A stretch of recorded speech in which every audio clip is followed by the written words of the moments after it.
Y luego veo que desciende como una nube en todo ese templo. Y vi que la gente comenzó a llorar, se arrodillaban, otros hablaban como en otros idiomas. Y cuando yo vi esa escena y la gente lloraba y gritaba y saltaba, yo dije, esta es la secta religiosa más fanática, extrema que he visto de todas las sectas que yo he visitado. Ya no lo soporto más, me largo de acá. Y cuando me voy a ir, voy a salir ya porque no los aguantaba. Entonces escucho una voz tronante, una voz poderosa, una voz sobrenatural, una voz que no era humana. Y entonces siento como una mano gigantesca, era como una mano de fuego, pero era un fuego dulce, no era un calor orgánico, era un fuego dulce que me agarra así, como si yo fuera un lápiz, y me aprieta, y cuando me toca, me dice, yo soy tu Dios, y te toco para que sepas que yo soy real, que yo existo, que yo estoy vivo. Porque yo no creía en Dios, era ateo, agnóstico, pensaba que todo era una manipulación de los religiosos para aprovecharse de la gente ignorante y quitarle sus recursos económicos, que trabajaban mucho con la mente, con la psicología, con la persuasión mental, y de esa manera podían manipularlos para sus propios intereses. Eso es lo que pensaba. Pastor, ese pensamiento que usted tenía a su temprana edad, porque tenía 19 años, ¿cómo nació? ¿Qué es lo que le llevó a pensar de esa manera? Mucha filosofía, mucho. Bueno, desde la adolescencia tuve una gran tendencia a la ciencia, a la filosofía. Leí bastante acerca de los movimientos revolucionarios, me gustaba hacer estudios sociales, era autodidacta, y eso me hizo hacer análisis buscando la verdad en la ciencia, y no lo encontré en la filosofía, y me sumí en una oscuridad profunda y más oscuridad. Hasta que llegué a este templo, yo no tenía temor ir a cualquier templo, y ni me afectaban sus prédicas porque no me sentía redarguido de pecado, porque era altamente moralista. Siempre fui estrictamente moralista desde siempre. No fumaba, no tomaba, no fornicaba, nada. Era extremadamente moralista, me gustaba estudiar y hacer deporte nada más. Pero tenía un espíritu de orgullo intelectual muy grande. Entonces llego al templo 28 de julio, aquel día el pastor Rodolfo González estaba predicando. ¿Cómo llegó, pastor? Bueno, estábamos reunidos un grupo de jóvenes un día domingo, y una joven dijo, tengo ganas de orar, quiero ir a orar a una iglesia, me siento triste. Y dijo, ¿quién me quiere acompañar? Entonces los jóvenes que estaban ahí dijeron, ya vamos, te acompañamos. Como yo estaba con uno de ellos, por conversar con él, los seguía a todos. Y llegamos al distrito de La Victoria y entramos al templo 28 de julio. Y cuando llegamos, vi que estaban cantando, observé que mis compañeros que entraban por primera vez a ese templo también se pusieron a cantar, a quererse acoplar. Yo internamente decía, estas mentes débiles ya los están convenciendo, les están lavando el cerebro, porque ya se están metiendo en la atmósfera religiosa. En cambio yo no canto. A mí no me va estas religiones a lavar el cerebro ni apoderarse de mi mente. Entonces el pastor dio un mensaje, para mi criterio era un mensaje de alta moral, porque describía la corrupción social, la corrupción en la juventud, la corrupción en todos los ámbitos de la vida, del país y del mundo entero. Mi conclusión fue, es un mensaje de moralidad, pero eso no significa de que exista un Dios. Luego, cuando acaba de dar el mensaje, el pastor Rodolfo González hace un llamado a los que quieren convertirse en cristianos, a los que quieren arrepentirse. Dice, tú que eres borracho, tú que eres ladrón, tú que eres fornicario, tú que eres brujo. Yo decía, yo no soy nada de eso, porque yo soy moralista. ¿Yo de qué me voy a arrepentir? Es más, yo no creo en Dios, yo no oro, yo no rezo, yo no... Acabó el llamado, luego ya estaba finalizando el servicio, estaba el pastor dando anuncios, y de repente comenzó a predicar de nuevo, y yo vi que descendió sobre el templo como una atmósfera, como una nube. Yo estaba sentado en la parte de atrás. Yo pensaba que las manifestaciones espirituales que declaraban los que decían haber tenido experiencias espirituales con Dios, con lo místico, eran producto de la mente. Incluso personas que me predicaron del evangelio y me contaron que ellos, cuando el día que se convirtieron, sintieron la presencia, la gloria de Dios y cosas así. Yo les decía, mira, te voy a explicar cuál es tu situación y qué es lo que ha pasado contigo. Tú has tenido una vida de desenfreno moral. Tu conciencia está sucia. Tú necesitas sentirte bien contigo mismo. Entonces, los religiosos han creado religiones justo para eso, para captar a la gente que se siente mal interiormente por las cosas graves, delictivas que han hecho en la vida. Entonces tú llegas a estos templos, esos predicadores los adiestran en eso para hablar de esos temas, hablan temas emocionales, temas sentimentales. En esa autopreparación, pastor, usted se sumergió también en lo que es la psicología. Sí. Con todo ese conocimiento, pastor, ahora usted está mirando en aquella noche esa manifestación ya sobrenatural? ¿Cómo quebrantó toda esa filosofía y ese día que fui, lo escuché al pastor Rofo predicar, yo miraba, observaba, y acabó el mensaje, luego dio los anuncios y luego veo que desciende como una nube en todo ese templo. Y vi que la gente comenzó a llorar, otros se arrodillaban, otros hablaban como en lenguas, como en otros idiomas. Y cuando yo vi esa escena y la gente lloraba y gritaba y saltaba, yo dije, esta es la secta religiosa más fanática, extrema que he visto de todas las sectas que yo he visitado. Y ya no lo soporto más, me largo de acá. Esa fue la palabra que yo usé. Y dije, me voy de acá. Y entonces me puse de pie para irme. Y cuando me voy a ir, voy a salir ya porque no los aguantaba. Entonces escucho una voz tronante, una voz poderosa, una voz sobrenatural, una voz que no era humana. Era una voz que tu propio ser, tu propia naturaleza lo reconoce como la voz del Hacedor. Oí una voz poderosísima que me hablaba a mí y que me reprendía por mi rebeldía, por mi orgullo, por mi ateísmo. Y cuando escucho esa voz, yo noté, porque a mí me gustaba el análisis, noté que cada parte de mi cuerpo, cada hueso de mi cuerpo, cada órgano de mi cuerpo, cada tejido de mi cuerpo, cada célula de mi cuerpo, sí reconocían esa voz. Sí sabían de dónde provenía esa voz. Y gritaban, cada parte de mi cuerpo decía, estamos ante la presencia del Hacedor, de nuestro Hacedor. Y entonces mi alma espontáneamente comenzó a decir, perdóname, Señor. O sea, mi espíritu y mi alma también reconocía la identidad de esa voz. Pero luego, casi al instante, siento como una mano gigantesca que me agarra así, como si yo fuera un lápiz, me agarra así y me aprieta. Y cuando la mano iba apretando así, progresiva y lentamente, era como una mano de fuego. Pero era un fuego dulce. No era un calor orgánico, era un fuego dulce. Y cuando me toca, me dice, yo soy tu Dios y te toco para que sepas que yo soy real, que yo existo, que yo estoy vivo.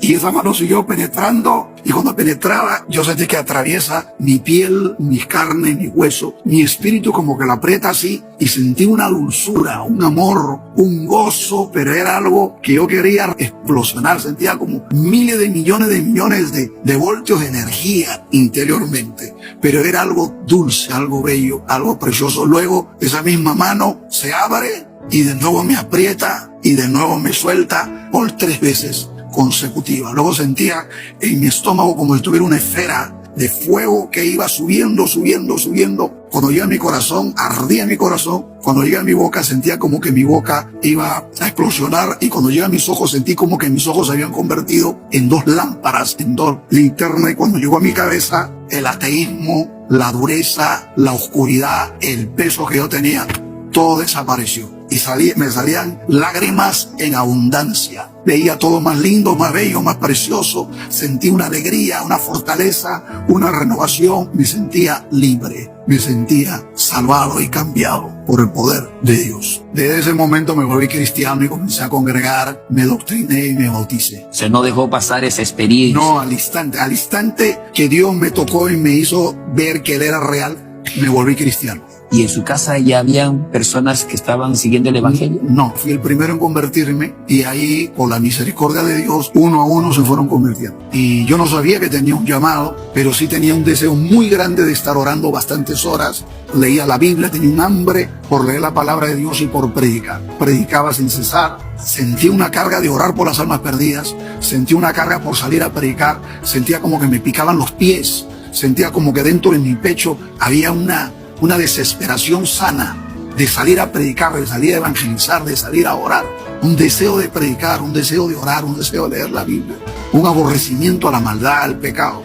Eso es obviamente el fruto del Espíritu de Dios, pero luego yo luchaba con eso porque yo no quería aceptar que Dios me estaba llamando, porque había escuchado que en la obra misionera había mucho sufrimiento, había mucho sacrificio, había necesidades. Y eso es lo que yo no quería. Yo decía, primero, ya más adelante, quizás ya me rinda a ser un servidor de Dios, un misionero. Pero ahora soy joven, tengo 19 años, tengo 20 años. Todavía quiero estudiar, trabajar, casarme ya más adelante.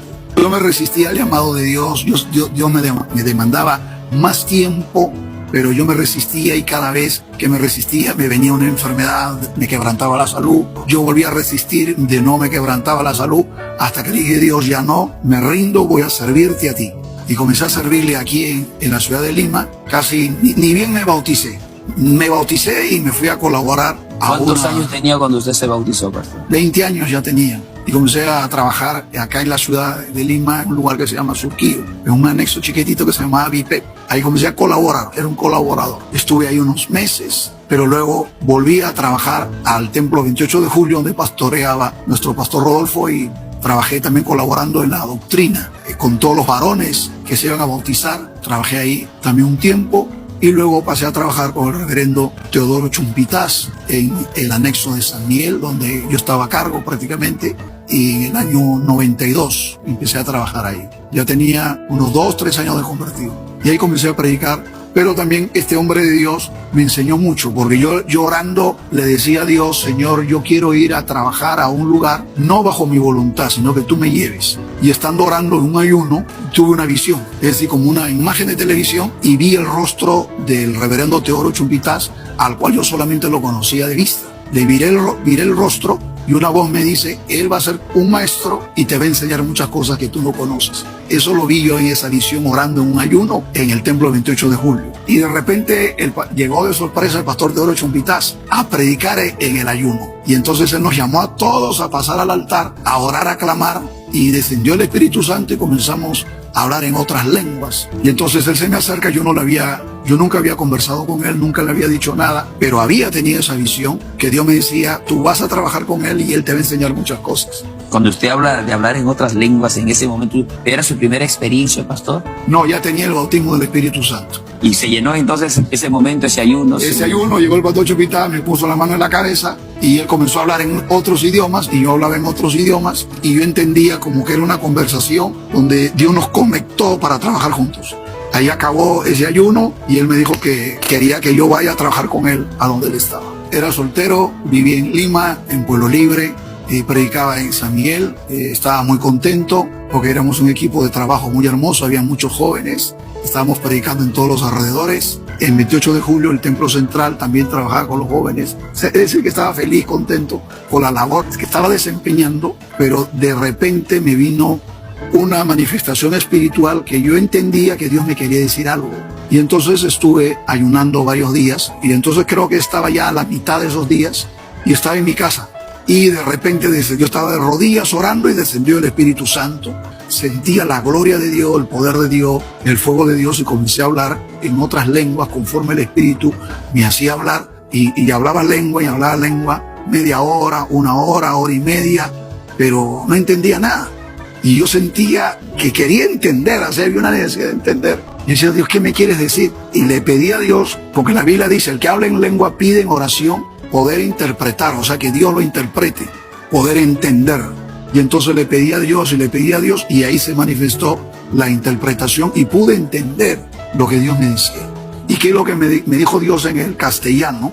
Me dijo, te necesito en mi obra fuera de Lima y quiero que salgas. Y yo levanté mis manos de rodillas, hablando en otra lengua, y le dije, Señor, aquí está mi vida, yo te voy a servir. Pero yo me imaginaba, ya pues de acá varios años, ¿no?, salir fuera de Lima, ya cuando esté casado. Pero Dios me vuelve a hablar y me dice, no es para que salgas de acá a unos años o a un año, es para que salgas mañana mismo. Y entonces cuando Dios me dice mañana mismo, yo ya no, como que no quería, porque estaba acostumbrado, y aquí en Lima, con mi congregación, mi anexo. Un ambiente bonito, de alabanza. Un ambiente de alabanza, de porque gloria. usted ya tenía conocimiento que eran momentos de pruebas, de necesidad. Claro, sabía que el interior del país era duro y es más que había terrorismo y todas las cosas terribles. Y entonces, cuando Dios me dice así, yo comencé a temblar, pero dije, Señor, heme aquí. Si tú dices mañana mismo, yo mañana mismo voy a donde tú quieras. Y lo dejo todo. Dejo la ciudad, dejo a mi madre, dejo la congregación, dejo todo y me voy a vivir por donde tú quieras. Acabó esa experiencia, me bañé, me cambié y entonces en una parte de mí había una tranquilidad porque decía, es una experiencia personal, pero el pastor Rodolfo, que es el que está por encima de nosotros, a mí no me ha dicho nada, que me va a mandar a otro lugar fuera de la ciudad. Y es más, él ha dicho que a los solteros él no los va a mandar. Así que estaba tranquilo, dije, no creo no creo que esto se cumpla mañana quizás. Es una forma que Dios me ha dicho, ¿no?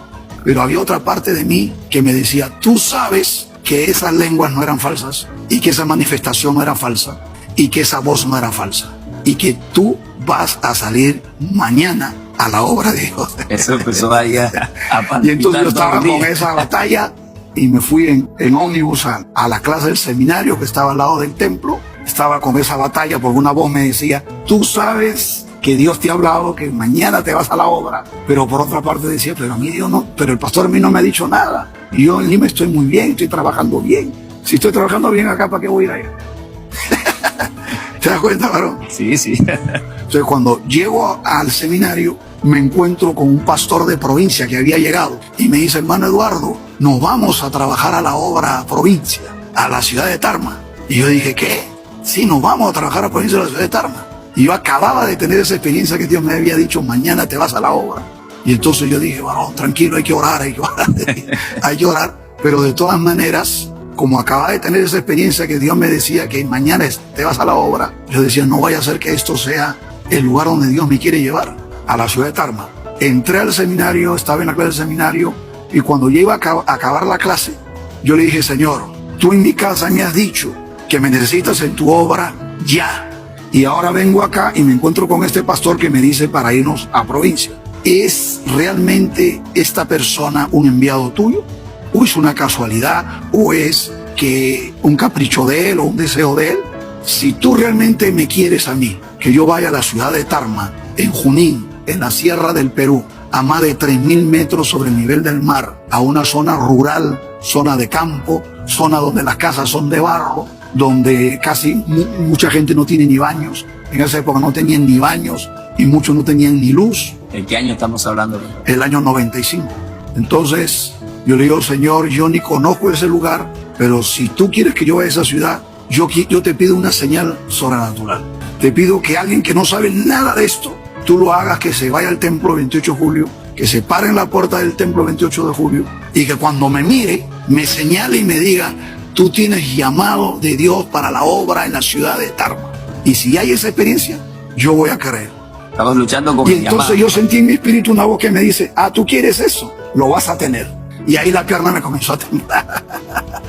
Y entonces yo dije, de seguro que Dios va a poner a alguien ahí que cuando me mire, me va a decir.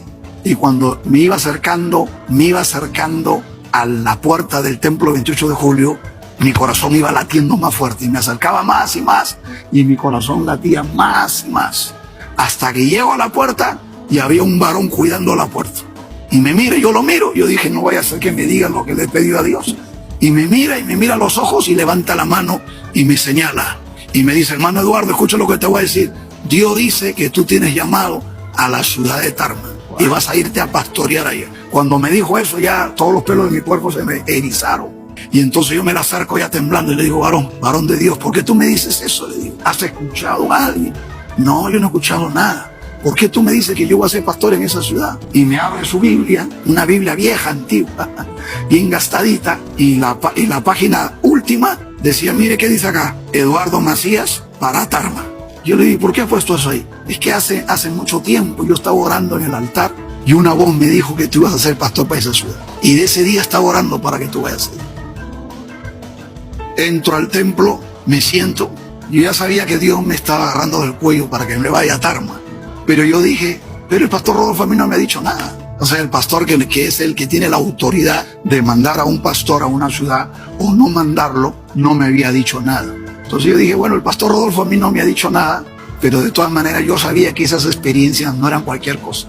Yo decía, no, de seguro Dios me va a llevar, pero no quería salir.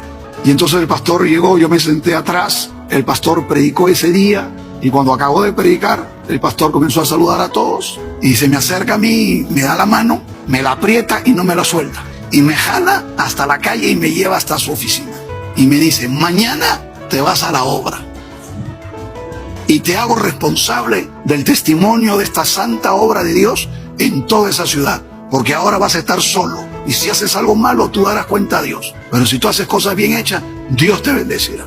Ya te estaba manifestando que era Tarma. Claro, y al otro día yo estaba viajando para Tarma. ¿Cuántos años tenía, pastor? 25 años. ¿Seguía soltero? Seguía soltero. ¿Se fue solo? ¿La acompañó un colaborador? Solo. Llegué a la ciudad de la Merced y estuve una semana ahí con un pastor, Raúl, una semana, y luego ya llegué a la ciudad de Tarma a iniciar la obra de Dios desde bajo tierra. No había nada, no había templo, no había dinero, no había nada, solamente llegar así con mi maletita, con mi Biblia. Se estaba llegando a aperturar. Ni siquiera con fondos económicos, porque en esta obra cuando se inició no había fondos. Pastor nos decía, tú tienes llamado a la obra de Dios, entonces anda a tal lugar y que Dios te respalde. Solamente el pasaje hasta la ciudad, y de ahí ya sal a predicar por las calles y que Dios te dé almas salvadas, que te dé local, que te dé bancas, que te dé sillas, que te dé micrófono, que te dé todo, que te dé casas. Cuando llegué a ese lugar y estaba solo, fuera de Lima, no había teléfonos, sin luz, solo con mechero, un frío terrible. Me vino una tristeza, una melancolía, una añoranza, que me daban ganas de regresarme corriendo de nuevo a Lima. Extrañaba a mi mamá, extrañaba a mis amistades, porque estaba solo, en medio de la gente del campo. Incluso cuando vi a la gente del campo y lo vi con sus chapitas aquí propias de la altura, yo decía, Señor, pero estas personas son muy sencillas, no me van a entender lo que tú me has enseñado de la teología. Y Dios me dijo, aquí no hay teología, aquí tú predicas lo que yo te voy a dar, con sencillez. Justamente la melancolía era porque no había nada, ni plata, ni un sol, nada. Ni siquiera tenía un abrigo. Ese día prediqué en esa iglesia que era otra iglesia, otra denominación, y prediqué del tema la posesión de demonios. El ambiente era fúnebre porque afuera estaba lloviendo, todo afuera era barro, el templo era de barro, no tenía ni siquiera vidrios, un templo muy sencillo del campo. Prediqué la posesión de demonios. Acabé de predicar de la posesión de demonios, yo no conocía a nadie allí. Y cuando acabo de predicar, el mismo Espíritu de Dios que me dijo, te vas a Tarma a ser pastor allá, a ser misionero allá, me vuelve a hablar, porque Dios existe, Dios habla. Hay predicadores y gente que dice que ya Dios no habla. Si Dios no hablara, ¿qué hago yo acá entonces? Porque yo era ateo y me convertí porque Dios me habló. Y Dios no es mudo, Dios habla.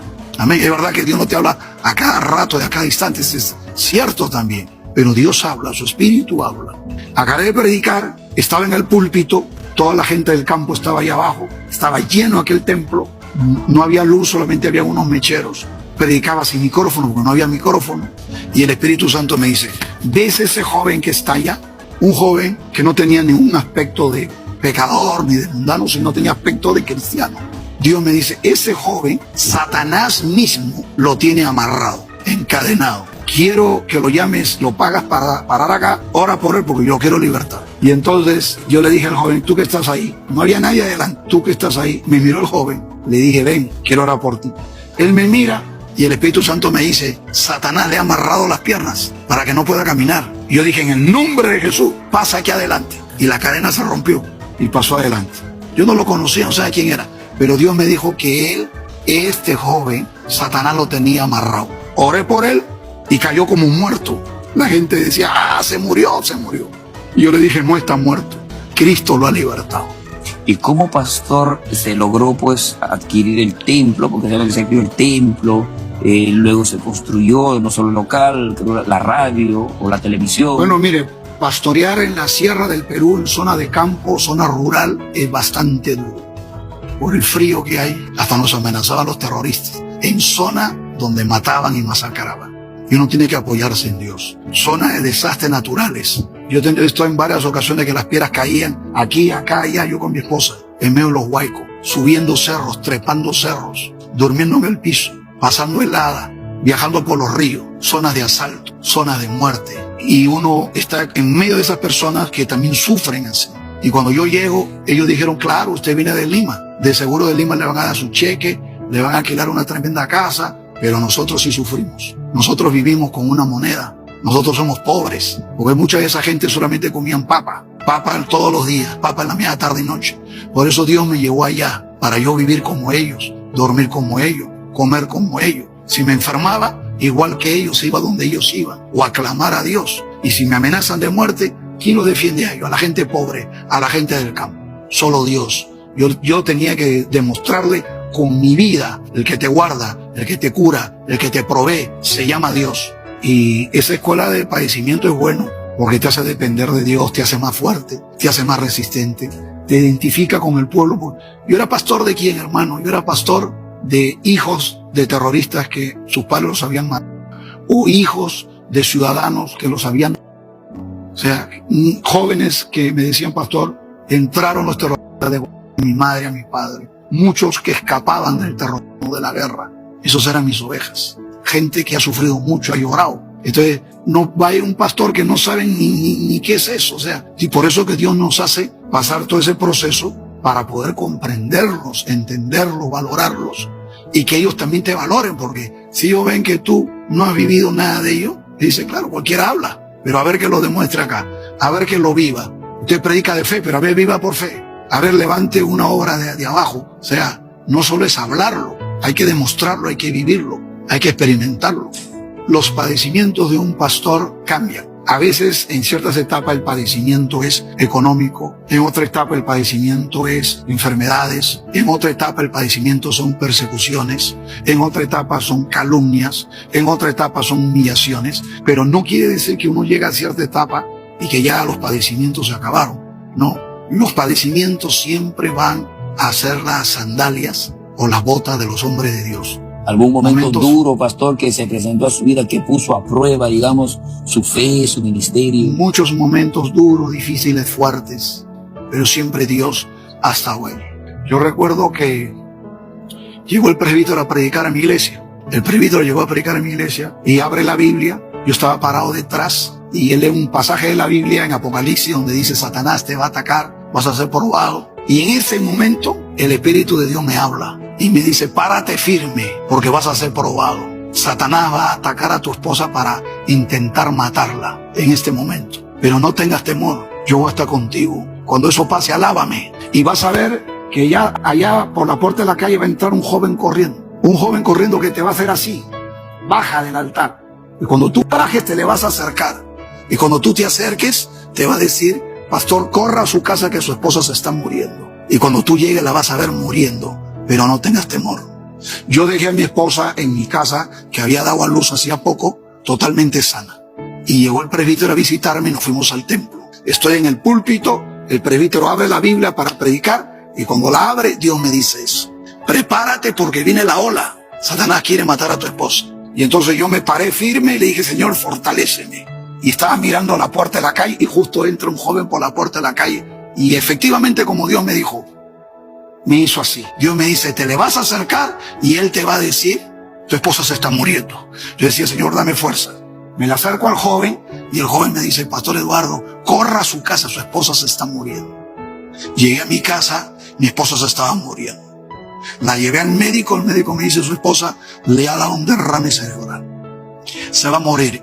Y la sangre está chorreando interiormente, pero aquí no tenemos nada para operarla acá, porque tú sabes que es el pueblo de Tarma y hace como 30 años era más atrasado, pobre en cuanto a ciencia y medicina. Le digo al doctor, la voy a llevar para Lima, el doctor me dice, cuando subas, Tarma está a 3.000 y pico metros de altura sobre el nivel del mar, está en altura, pero cuando tú subas a la parte más alta, que son 5.000, el cerebro de tu esposa va a reventar y se va a morir. Y yo dije, ¿qué hago? Yo dije, la llevo, ¿qué importa? No la dejo acá. Y tomamos una ambulancia y mientras íbamos subiendo por la montaña, yo iba orando. El de lo me decía, le voy a reventar el cerebro, le voy a reventar el cerebro. Yo alababa a Dios, adoraba a Dios.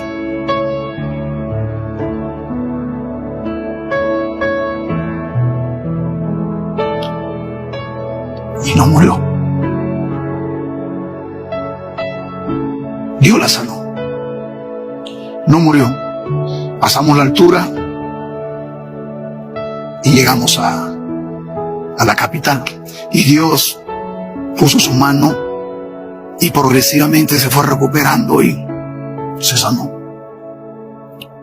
Luego le vino otra enfermedad gravísima. El doctor me dice, su esposa no puede bañarse sola, no puede caminar sola. Su esposa se va a caer en cualquier momento muerta. Se puede ver ciega, sorda. Va a sufrir de ataques. Me dan la receta de las medicinas. Yo era pastor de sierra, del campo. Tenía que tomar esa medicina 3 veces al día. Yo no tenía ni para comprar una sola. Porque a mí, en ese pueblo de la sierra, ingresaba 1 moneda, 2 monedas, 3 monedas. Ahí solamente nosotros comíamos una vez al día, porque no había dinero para comer desayuno, almuerzo, cena, no había dinero. Solo comíamos una vez al día, 2 años. Y teníamos que ayunar, pero no tanto porque éramos súper santos o espirituales, sino por la escasez. Y mi esposa se enferma. Y la medicina era costosísima para mí. Yo estaba manejando un autito en ese momento. Mi esposa estaba atrás, mal. Había una hermana que se llamaba Doris al lado. Yo estaba manejando. Le decía a Dios, ¿y ahora? Yo no tengo dinero. ¿Qué medicina voy a comprar? ¿Qué voy a hacer? Y el Señor me dijo, yo soy Jehová tu sanador. Frené el carro y volteo y le puse la mano a la cabeza a mi esposa y le dije, Victoria, Jesucristo te sana. Y Jesucristo la sanó en ese instante. No tomé ni una pastilla.